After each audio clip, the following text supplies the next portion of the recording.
Assalamualaikum warahmatullahi wabarakatuh.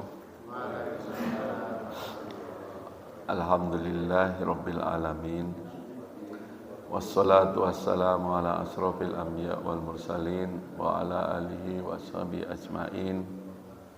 Rabbi shrah li sadri wa yassir li amri wahlul 'uqdatam min lisani yafqahu qawli. Subhanaka la ilma lana illa ma 'allamtana innaka antal alimul hakim. Amma ba'd.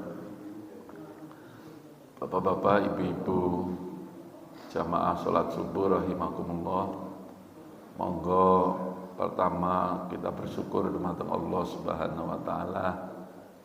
Dene kita tansah pinaringan kesehatan, kekuatan, kemauan untuk melaksanakan salah satu kewajiban kita, yaitu sholat subuh, kemudian diteruskan dengan thalabul ilmi, atau ilmu ngaos sareng-sareng, belajar bersama. Mudah-mudahan apa yang kita sampaikan, apa yang kita pelajari bersama mendapat ridho dan bermanfaat bagi kita semua. Allahumma amin. Pada pagi hari ini ada dua tema ringkas yang saya sampaikan. Pertama, tema yang bersifat umum. Yang kedua, tema yang spesifikasi saya itu tentang hukum keluarga. Tentang hukum keluarga ini nanti saya sampaikan berdasarkan kasus yang saya lihat, dan kasus itu menyangkut hukum. Lalu saya berpikir, jangan-jangan di tempat lain ada kejadian seperti ini. Jadi kejadian itu ada kejadian yang saya lihat dan ada kejadian yang orang tanya ke tempat saya. Lalu dia bilang begini, kadose kejadian seperti ini di tempat-tempat lain mungkin banyak loh Pak. Mungkin mereka karena nggak ngerti gitu. Yang itu mungkin secara hukum fikih ya tidak benar atau keliru ya. Tema yang umum yang pertama yang ingin saya sampaikan kaitannya dengan persoalan waktu. Kenapa ini saya bicara waktu? Salah satu persoalan waktu ini disebutkan di dalam Al-Quran, dan ketika Allah menyebut waktu ini menggunakan huruf sumpah, atau dalam bahasa Arab itu disebut huruf qasam, huruf sumpah. Nah, ketika Allah berfirman menggunakan huruf sumpah, huruf qasam, itu di dalam tafsir disebutkan bahwa berarti ayat yang menggunakan huruf qasam itu menunjukkan bahwa ayat itu penting, sehingga Allah sampai bersumpah. Dan Allah bersumpah terkait waktu ini lengkap dalam 24 jam itu. Ada ayat wal-laili. Napa ning artine? Demi malam. Allah menggunakan huruf sumpah. Wal-laili, demi malam. Lalu kemudian wal fajri, demi fajar. Beranjak lagi was-subhi, demi subuh. Ada itu ayat. Saya enggak lupa surat apa ayat berapa. Lalu kemudian wadduha, siang lagi wan nahar, sore wal asri. Jadi Allah mengingatkan terkait waktu ini lengkap gitu, keputaran waktu. Karena itu di dalam Islam itu waktu sangat penting, Sehingga ada dalam peribahasa Arab itu begini, al-waktu kas-saib fa illam taqta tuqta. Waktu itu seperti pedang yang tajam, yang apabila kamu tidak pandai-pandai menggunakan waktu, maka kamu akan terlukai oleh waktu itu. Ungkapan ini bagus ya, saya mikir-mikir bagus. Karena gini, kita ini kan, hidup kita itu kan digerogoti oleh waktu. Setiap detik berganti menit, berganti jam, berganti hari, lalu berganti minggu, berganti bulan, berganti tahun. Ketika kita berada kemarin di tahun 2024, misal gini, nyuwun sewu, kita jatahnya tahun 2030 gitu. Ketika kita menganjak 2025, berarti kita tinggal 5. Pada waktu 2024 kita masih 6. Ya. Masih 6. Dan kita nggak terasa itu. Sekarang tanggal 19, satu hari ini nanti, ketika kita satu hari ini tidak melakukan apa-apa, maka tanggal 19 Januari 2025, itu kan nggak akan kembali lagi selamanya, Pak. Iya kan? Nggak akan kembali lagi selamanya. Makanya di dalam Al-Quran itu ada ayat, salah satu jeritan orang di neraka. Mereka itu ngomong begini, ya Allah, tolonglah saya dikasih kesempatan, dikasih waktu untuk kembali ke dunia sebentar saja.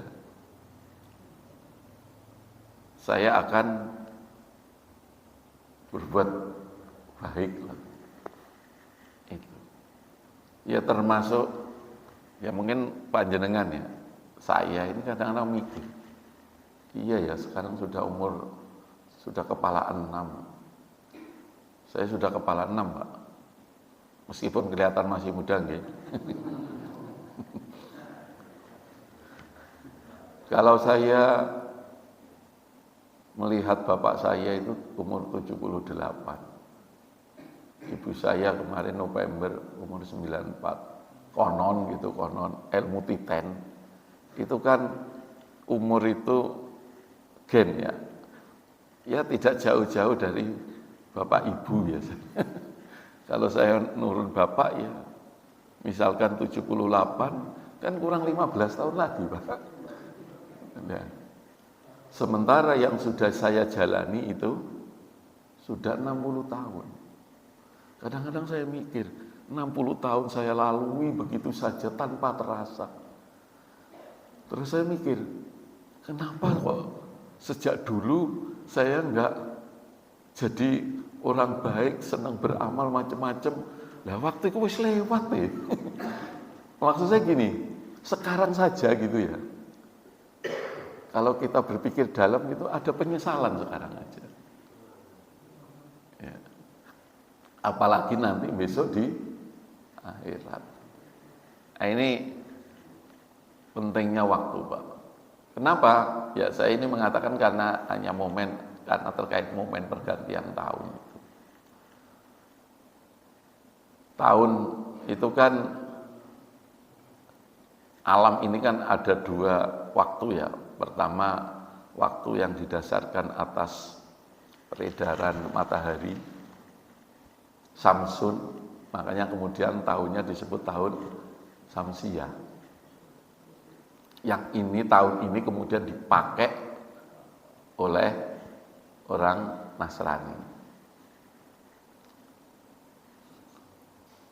Dipakai sebagai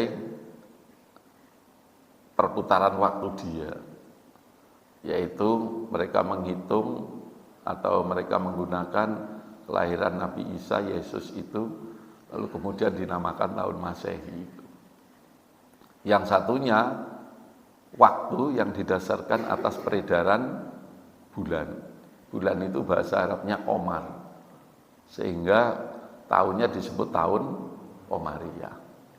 Nah, kedua-duanya ini baik tahun Syamsiyah maupun tahun Qamariyah itu didasarkan atas peristiwa alam yang kedua-duanya ciptaan Allah. Allah kita, Tuhan kita. Karena itu kalau kita mengatakan, wah itu tahun Masehi kan tahunnya wong Kristen. Sebenarnya kalau dari sisi substansi waktunya ya min ayatihi, tanda-tanda kebesaran Allah. Artinya ketika ada perubahan tahun, baik itu yang Syamsiyah maupun Qamariyah, nanti juga 1 Muharram, itu harus dijadikan muhasabah, Pak. Karena itu pergeseran waktu. Ya. Karena itu ketika orang Nasrani, orang-orang umum memperingati tahun baru dengan berpoya-poya, kita peristiwa pergantian tahun itu digunakan untuk muhasabah. Untuk muhasabah. Ya. Dan kadang-kadang kita juga nggak sadar ikut berpoya-poya. Ya. Jualan kemana-mana sampai subuh, akhirnya nggak sholat subuh. Tapi sekarang mulai ada yang punya ide, orang-orang itu kalau malam tahun baru mereka masak besar di rumahnya, saudara-saudaranya diundang. Ya mending lah untuk silaturahim. Ya, seperti itu. Nah, muhasabah terkait waktu ini penting, Pak. Dan muhasabah ini merupakan salah satu konsep ajaran Islam yang diperintahkan dalam Al-Quran. Jangan sampai hidup kita itu berjalan alamiah tanpa terasa dan kita tanpa muhasabah. Muhasabah itu siapa? Muhasabah itu dari kata-kata hasabah, artinya menghitung. Maka ada istilahnya yaumul hisab. Apa yaumul hisab? Hari perhitungan, karena amal dihitung. Ya, muhasabah ini menghitung, lalu menjadi bahasa ilmiahnya introspeksi. Saya akan membacakan ayat kaitannya dengan muhasabah ini, yaitu di dalam surat Al-Hasyr ayat 18. A'udzubillahi minasyaitonirrajim. Bismillahirrahmanirrahim. Ya ayyuhalladzina amanuttaqullah. Hai orang-orang yang beriman, bertakwalah kepada Allah. Wal tandur, dan perhatikan. Jadi di dalam bahasa Arab itu, Pak, ada kata-kata ro'a. Ro'a itu melihat. Nadhoro itu juga melihat. Nadhoro itu melihat. Jadi di dalam bahasa Arab itu banyak kata-kata sinonim bahasa kita. Tapi meskipun artinya sama secara bahasa, tetapi makna filosofinya itu berbeda. Itu Al-Quran. Karena itu mengartikan ayat Al-Quran itu tidak mudah. Tidak mudah. Harus pandai juga bahasa.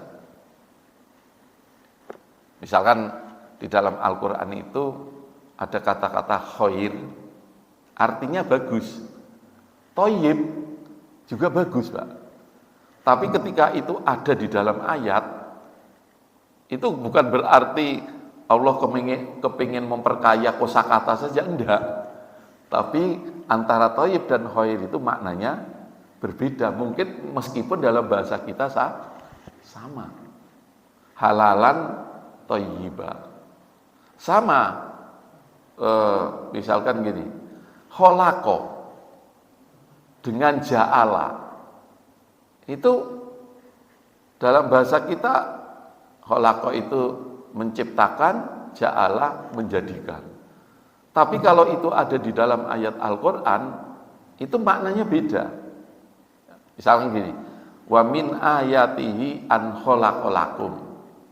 Dan salah satu dari tanda-tanda kebesaranku adalah saya menciptakan an khalaqalakum min anfusikum azwaja.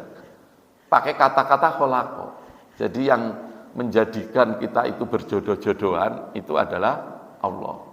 Tapi ketika ayat selanjutnya wa ja'ala bainakum mawaddah warahmah. Tapi ketika rumah tangga itu tentram, mawaddah warahmah, itu memakai kata-kata ja'ala. Ja'ala itu adalah otoritasnya manusia. Jadi kalau kita kepingin rumah tangga bahagia, ya memang harus usaha kita. Tapi khalaqa itu milik Allah. Kita nggak bisa khalaqa, tapi kita bisanya ja'ala. Nah, itu seperti itu. Itu rumitnya Al-Quran. Karena itu ada ilmu tafsir, ada ulumul Quran. Ya. Nah, di dalam ayat ini Allah itu menggunakan wal tandur, nadoro. Nadoro itu melihat sambil merenung. Karena itu di dalam terjemahan Kementerian Agama perhatikan. Perhatikan itu melihat apa mboten? Melihat. Tapi beda melihatnya dengan ro'a. Oh itu Quran, itu jam. Melihat saja. Oh itu AC. Tapi kalau wal tandur itu melihat sambil memperhatikan sambil merenung. Misalkan kita ke tepi lautan. Iya ya. Kok iso ya banyu semene akeh. Itu namanya nadhara, Pak. Afala tanzurun. Ke gunung Baturatin. Iya kok ana gundukan tanah semene dhuwure. Mikir. Iya ya. Lihat tanduran kok iso-isone lho. Lombok iki pedes.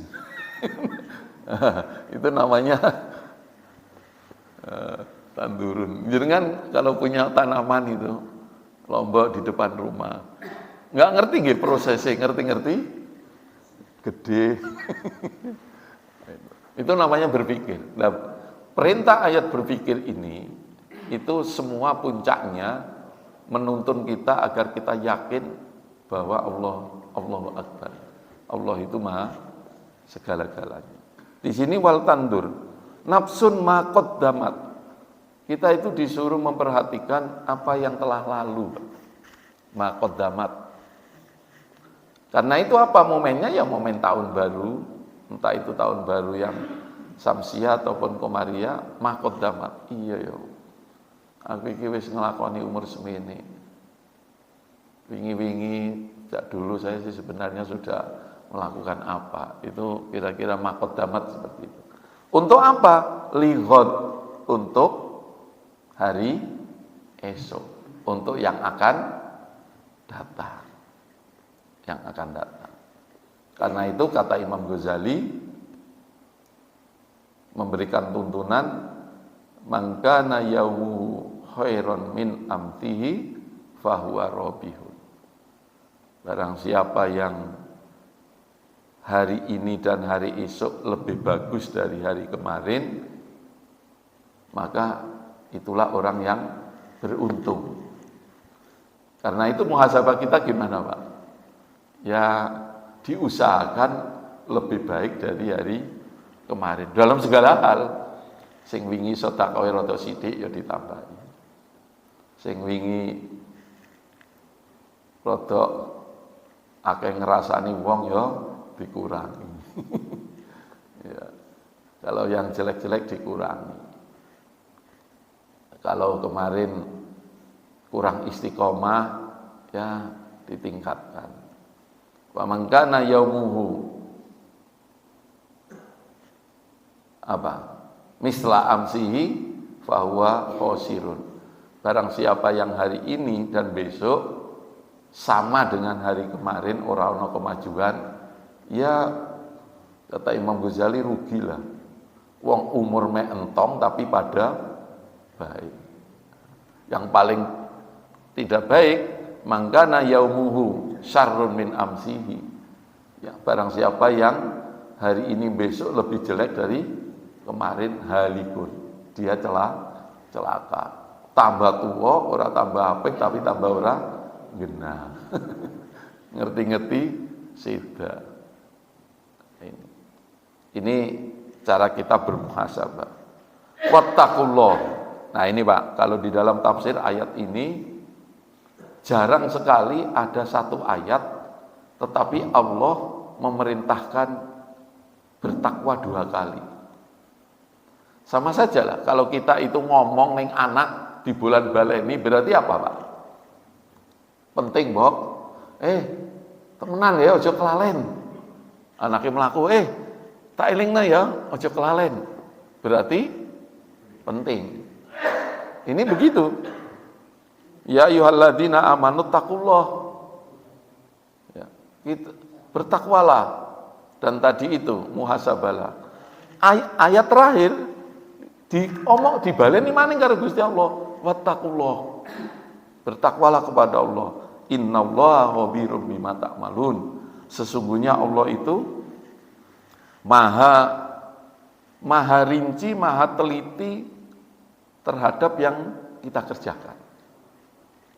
Apa maksudnya? Tadi kan kaitannya dengan muhasabah nggih. Apa yang sudah kita kerjakan lihat. Jadi jangan sampai kita itu beranggapan bisa jadi apa yang kita lakukan, dosa kita yang kita lakukan, kita sendiri wis kelalen. Nggih mboten? Kelalen. 1 tahun dosa-dosa yang kita lakukan bisa jadi kita kelalen. Tapi wallahu khabirum bima ta'malun, tapi Allah enggak, Pak. Allah teliti dikatakan di sini. Ojo dianggap aku lali loh, kira-kira kayak gitu. Ya, semuanya tercatat dengan baik. Kita malah yang menjalankan bisa jadi lupa, Bok. Lupa.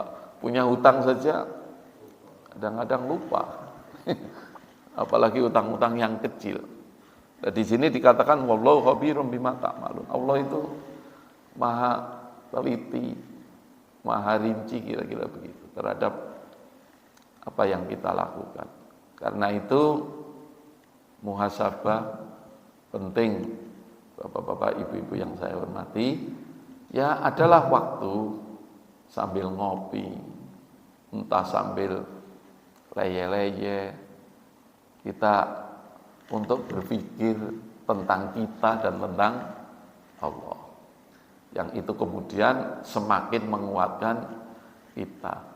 Jangan sampai hari-hari kita ini berjalan alamiah, kayaknya orang tahu kaya ngadep, orang tahu berpikir tentang Allah.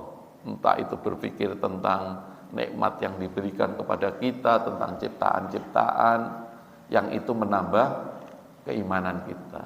Itulah antara lain salah satu manfaatnya muhasabah. Oke, ini tema yang bersifat umum.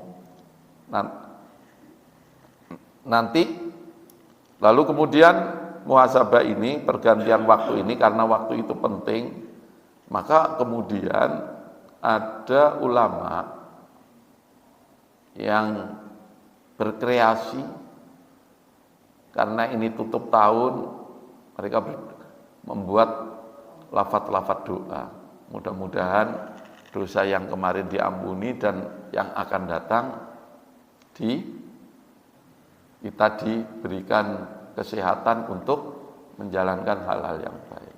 Lalu ada yang mempermasalahkan, apakah doa-doa semacam itu boleh? Kan ada 2 itu kalau kita melihat di medsos itu. Enggak boleh. Karena Rasulullah tidak pernah mengajarkan seperti itu. Kalau saya ditanya ya ibahah saja.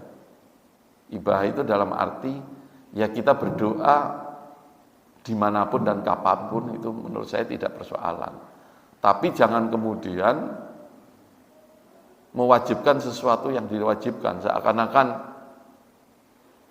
aku mambengi melebu tahun kelalen dunga terus jadine kayak dosa atau jadi kehilangan kesempatan yang baik. Enggak juga, ya biasa aja menurut saya. Tapi andaikan ada orang yang berdoa dengan harapan dosa-dosa yang kemarin diampuni, ya baik-baik saja. Itu yang saya maksud ibadah. Kalau saya seneng agak tengah-tengah gitu. Ya tidak juga kan, mosok gara-gara dia berdoa di akhir tahun, gara-gara itu tidak pernah dilakukan oleh Nabi, lalu dia berdoa itu nanti jadi masuk neraka. Ya enggak juga lah. Ya, seperti itu. Oke, ini kaitannya tema umum. Kemudian tema yang kaitannya dengan tema hukum ya, tema fikih. Ada beberapa kasus begini, Pak. Di sebuah kampung itu ada suami istri, dua pasang suami istri. Suami istri yang pertama ini, itu suaminya jarang di rumah, kerja di luar kota. Dan kebetulan suaminya itu ya jarang ora patio memberikan nafkah secara benar kepada istrinya yang ada di kampung itu. Jarang pulang. Lalu seorang istrinya yang tinggal di kampung itu selingkuh dengan laki-laki di situ, yang laki-laki itu punya istri. Geger lah. Geger. Lalu supaya orang geger dan itu kayaknya hubungan itu, perselingkuhan itu tidak bisa dicegah. Lalu tanyalah kepada tokoh masyarakat, iki piye apike? Ya sudahlah, dikawinkan saja. Itu kok suaminya juga nggak pernah ada di sini. Tinimbang hubungan terus kan jadi zina. Sekalian saja biar jadi suami istri. Lah ini yang kadang-kadang kita tanya kepada seseorang yang nggak paham. Kelihatannya saya praktis, Pak. Ya, dinikahkan biar jadi suami istri, toh juga iki bojone ora tau ning omah. Lalu kasus itu diceritakan kepada saya, itu gimana Pak? Ya itu nggak boleh. Selagi belum ada ikrar talak, selagi suami belum pernah mentalak terhadap istrinya, maka perempuan itu bagian dari muharramat, yaitu perempuan yang dilarang dinikah oleh orang lain atau yang disebut mahram. Ya, ini namanya mahram ghairu mu'abbad, yaitu seorang perempuan yang statusnya menjadi istri orang lain. Itu kalau belum ada resmi ditalak oleh suaminya, betapapun suaminya mungkin tidak pernah memberikan nafkah, itu tetap tidak boleh dinikahkan atau dinikahi oleh orang lain. Dan itu pernah banyak kejadian itu, ternyata saya menjumpai 2 kali. Pertama, waktu itu saya pernah dijadikan saksi ahli di daerah Kejobong itu Purbalingga, Pak ya. Itu begitu. Seorang istri ditinggal suaminya kerja di Arab. Ya. Nah, tidak pernah pulang begitu. Nah, istrinya di rumah ini senengan dengan orang lain. Sudah sekian tahun suaminya datang. Suaminya datang ngerti-ngerti bojone wis dinikah oleh orang lain sampai ke pengadilan.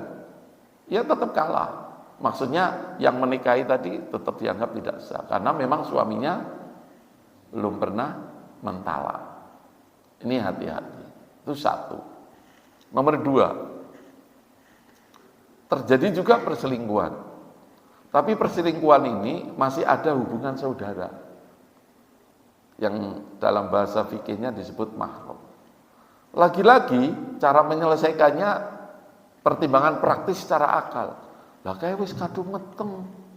Ya wis lah dikawinno bae. Praktis.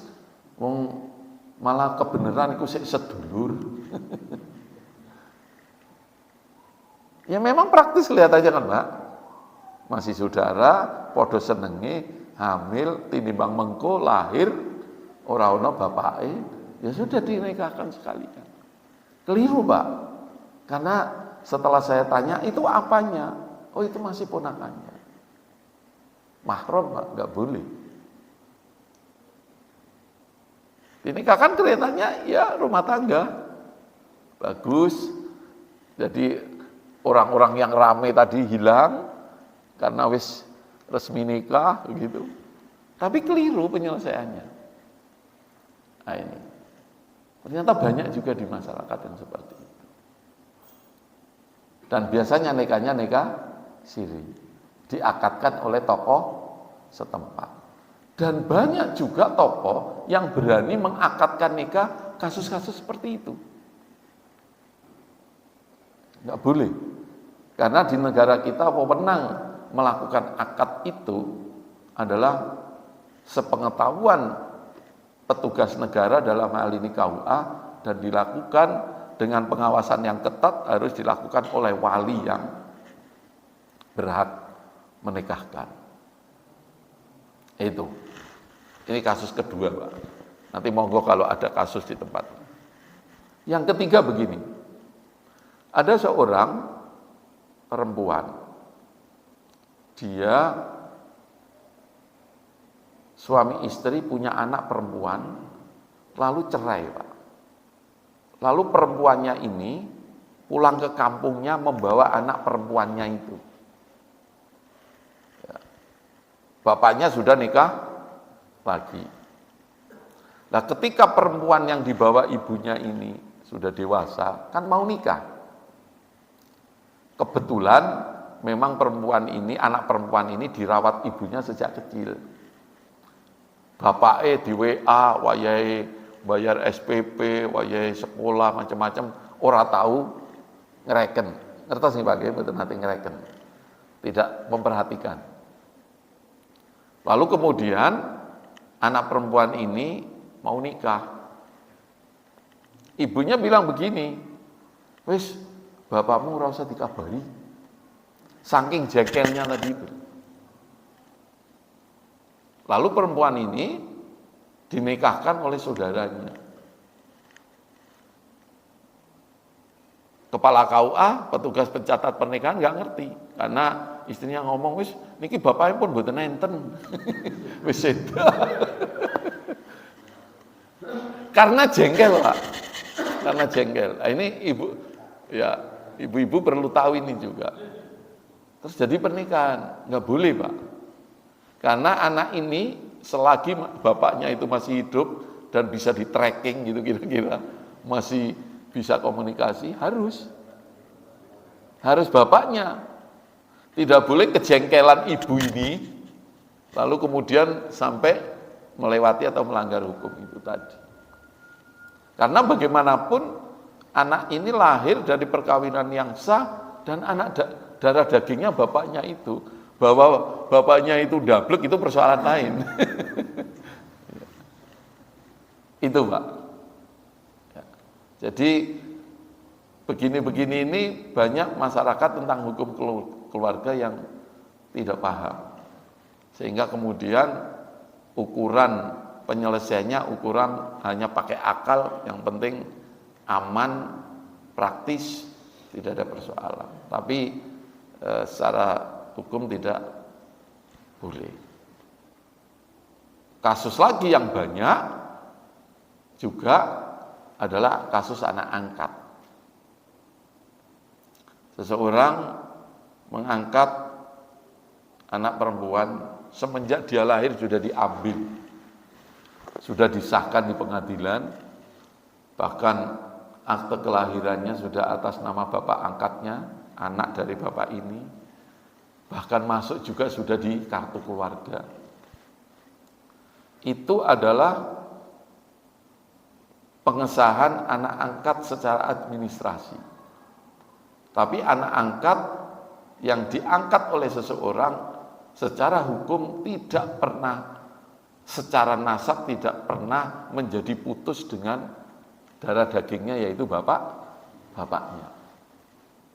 Itulah sebabnya anak angkat, bapak angkat itu tidak boleh menjadi wali dari anak angkat.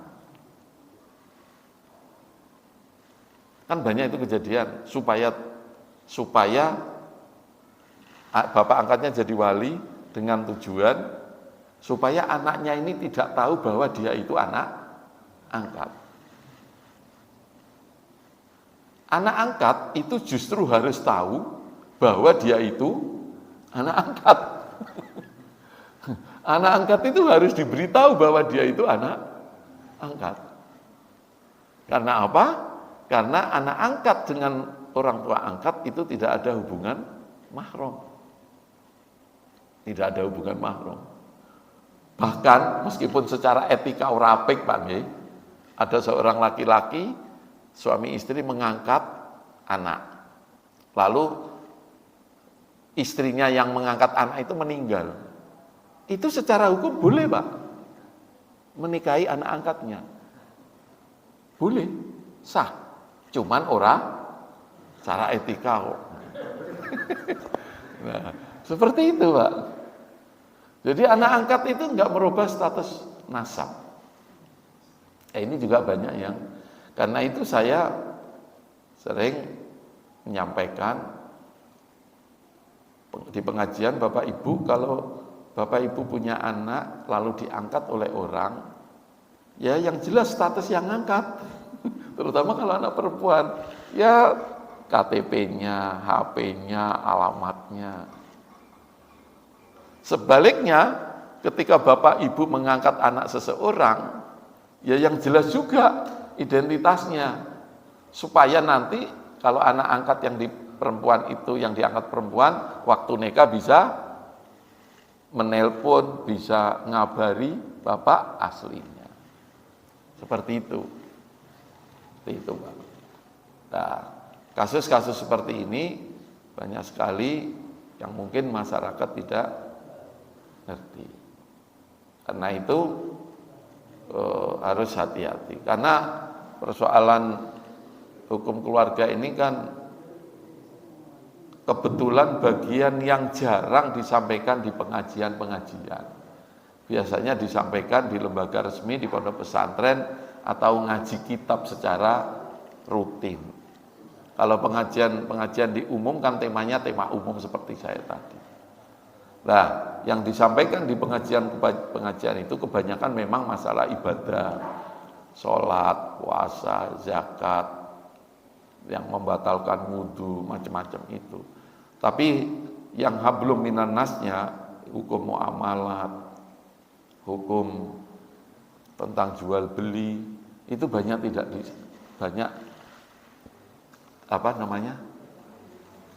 disampaikan. Nah, ini perlu saya cerita ini, Pak. Saya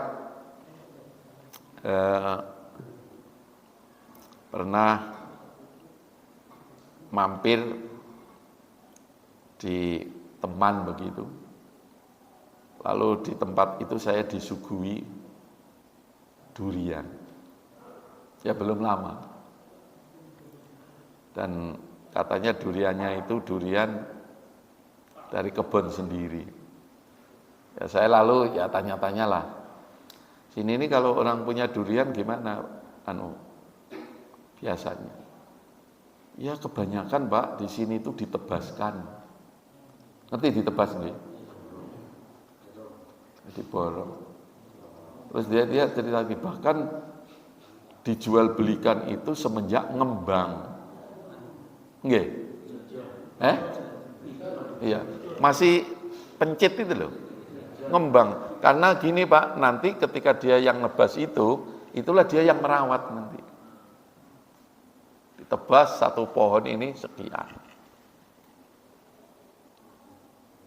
Itu yang di dalam fikih jual beli ijon. Enggak boleh. Kenapa? Kan karena fikih muamalat ini begini-begini jarang disampaikan, Pak, persoalannya.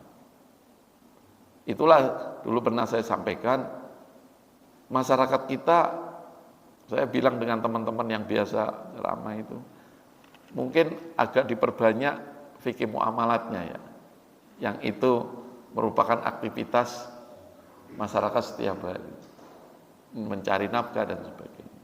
Itu banyak sekali yang tidak ngerti. Saya itu kan Pak, di belakang rumah itu kan punya duku Pak. Itu kelihatan dari pinggir jalan itu, orang jalan, orang penebas duku itu kalau sudah mulai hijau-hijau, Pak, niki kula tebas nggih Pak. Saya nggak mau Pak biasanya. Mangke mawon, lek pun mateng.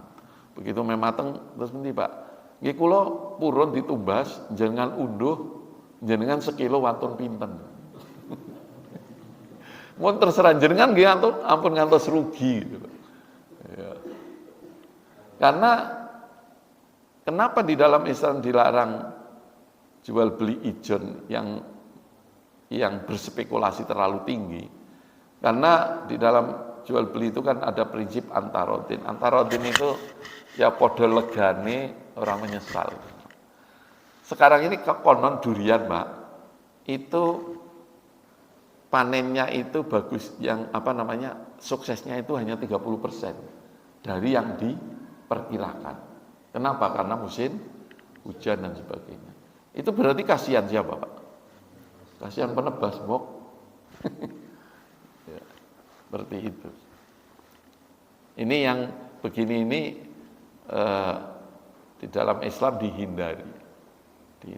Termasuk mohon maaf di sini itu juga di wilayah Banyumas katanya itu banyak sekali yang saya kan ngertinya ada skripsi mahasiswa yang jual gadai. Jual gadai itu apa? Jadi ada orang punya sawah 1 hektar, dia butuh uang. Lalu ada orang kaya butuh uang 10 juta. Dah, 10 juta kamu tak pinjami, tapi sawah kamu ini saya garap. Selagi kamu belum bisa mengembalikan uang 10 juta itu, ya saya garap terus. Itu enggak boleh, Pak, dalam Islam. Yang boleh itu ya sewa menyewa. Ini saya punya sawah, mau disewa tahunan atau mau disewa garapan. Nah itu enggak nyili 10 juta, sing disili kan butuh, Pak. Lalu sawahnya digarap, belalai orang iso nyaur sampai 3 tahun. Misalnya, 3 tahun itu digarap sudah balik 10 juta, Pak. Dia sudah 10 jutanya kembali, dapat untung garap macam-macam. Padahal dia meminjam itu dalam kondisi terdesak. Nah, akad-akad di masyarakat banyak sekali yang sebenarnya tidak boleh dalam hukum muamalat, tapi dijalankan. Nah, itu yang pentingnya kita terus ngaji thalabul ilmi itu. Begitu kira-kira. Dari Pak Subur kan jam 5.50, kurang 5 menit. Monggo kalau ada yang mau ya omong-omong ringan. Nggih, Pak.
Nggih.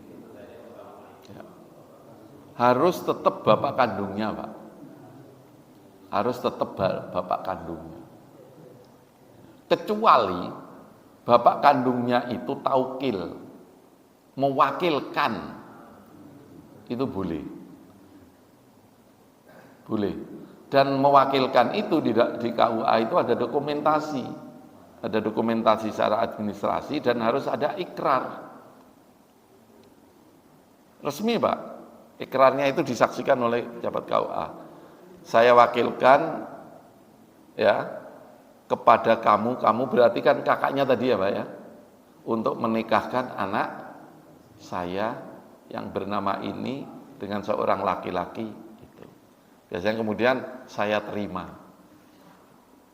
Baru kemudian nanti bapak angkatnya tadi yang menikahkan. Tapi ingat, bapak angkat yang menikahkan itu bukan atas nama bapak angkat, tapi dia atas nama wakil wali. Boleh. Kepala KUA itu wali hakim, Pak. Kan banyak yang kadang-kadang wali hakim, jadi kepala KUA itu oleh negara dapat SK sebagai wali hakim.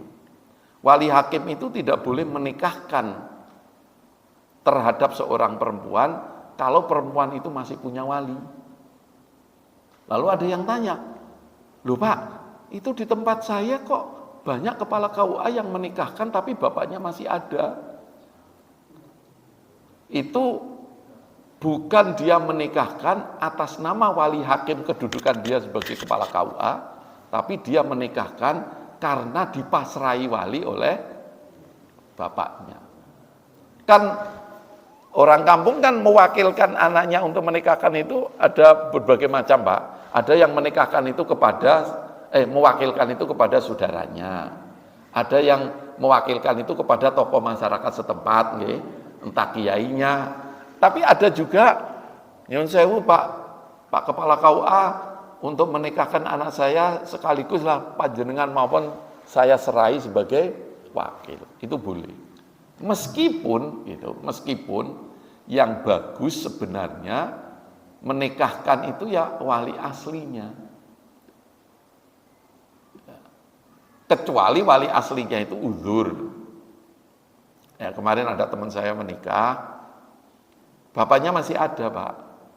Tapi kemudian bapaknya itu stroke, nggak bisa jalan. Ya. Akhirnya bapaknya itu mewakilkan kepada kepala KUA untuk menikahkan anaknya. Seperti itu, Pak. Tadi itu, Pak, itu yang tetap berhak ya bapak aslinya. Meskipun itu Pak D-nya, kalau masih ada bapaknya itu ya tetap. Karena pergeseran wali itu boleh bergeser ke wali berikutnya, urutannya itu kalau wali itu betul-betul tidak ada. Tidak ada itu ya karena meninggal. Baru bergeser ke berikutnya. Nah, ini banyak kasus begini, Pak, nyun sewu. Misalkan ya, ada seorang perempuan mau nikah. Bapaknya itu kebetulan kurang setuju dengan calon menantunya. Lalu kemudian ada adik bapaknya, berarti paman nggih. Wah, bapakmu itu ruwet. Wes aku bae sing nikahkan. Enggak boleh, Pak.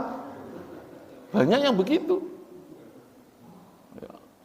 Wes aku bae sing menikahkan, enggak boleh. Meskipun paman itu juga bisa jadi wali, tapi urutannya masih jauh, Pak. Karena kalau enggak ada bapak baru kakek ke atas. Kalau jalur ke atas enggak ada, baru saudara dari perempuan itu, saudara kandung. Ya, baru setelah saudara kandung, apa kalau nggak salah, enggak, paman itu masih nomor 4 kalau nggak salah, saya lupa urutannya. Jadi paman itu masih jauh, Pak. Ya. Jadi nggak bisa, wah bapak mau ruwet, kayaknya ini aku baik sih jadi wali. Ya, jangan. Nah, itu seperti itu, Pak. Karena seorang bapak yang tidak mau menikahkan anaknya itu disebut wali adol namanya. Nah, wali adol itu bukan penyelesaiannya nanti kepala KUA yang menyelesaikan. Karena harus dilaporkan ke pengadilan agama, biasanya bapak itu dipanggil. Kenapa sih Pak panjenengan kok mboten purun menikahkan anaknya? Lah niku lah kula mboten purun wong calon mantu kula niku mboten genah. Tatoan seneng gitu. Ya terus biasanya kepala KUA merayu. Nggih anu to Pak, mboten napa-napa kan melas, nglarene pun seneng, sinten ngertos mengke dados mantu jenengan dados sae. Biasanya gitu. Dirayu lah. Ya. Ya. Ada juga yang mau, tapi ada yang juga tetap nggak mau. Seperti itu. Ngoten, Mbak. Ya. Jadi,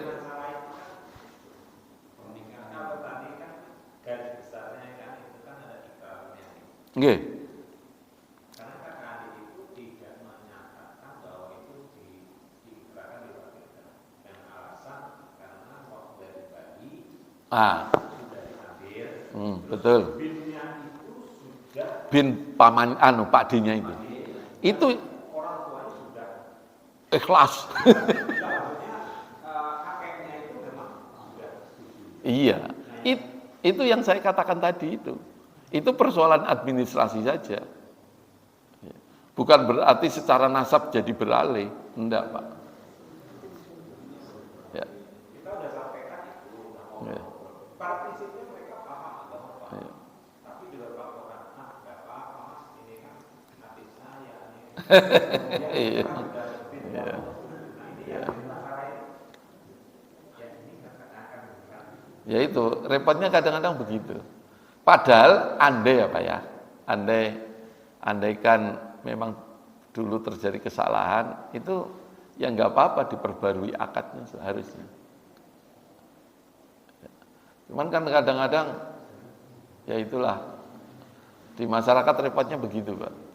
Jadi kita tahu hukum, itu malah jadi repot Pak. Mending nggak tahu ya.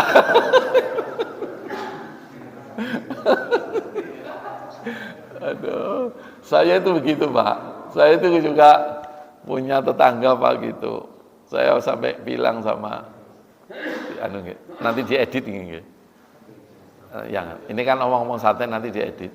Saya sampai ngomong sama istri itu tolonglah, karena saya tahu perempuan itu bapaknya udah lama pisah, tapi bapaknya ada di Tegal apa di mana gitu, apa di Tasik gitu. Bu, saya dengar mau nikah katanya nanti sekian bulan lagi. Tolong omongi itu bapaknya nanti harus dikabari. Ya karena saya tahu dan itu tetangga. Akhirnya kan saya beban juga. Akhirnya saya lewat istri suruh ngomong. Ya, anu Mas, sudah tak omongi nanti katanya bapaknya yang di sana itu dikabari. Ditelepon dan katanya mau datang untuk apa namanya? Jadi wali itu. Meskipun katanya diwakilkan. Ya, habis itu ya sudah minggat lagi. Enggak apa-apa. Itu. Ya itu yang saya menyampaikan ini kan berdasarkan kasus di lapangan. Tadi benar juga kan Pak, ternyata apa yang saya perkirakan kejadian-kejadian ini tidak hanya di satu tempat, tapi di tempat lain ada. Ya salah siapa ini? Ya. Itulah pentingnya kita belajar. Dan kalau sudah begitu kan ternyata kita ini banyak yang nggak tahu ya Pak ya tentang hukum. Makanya perlu ngaji terus. Nggih? Ya, ada juga yang ikut seperti itu.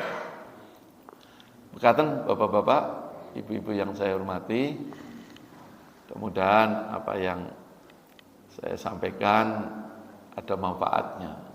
Meskipun sambil santai nggih Pak Subur nggih. Mboten napa-napa. Nggih. Saya akhiri wal afu minkum. Assalamualaikum warahmatullahi wabarakatuh.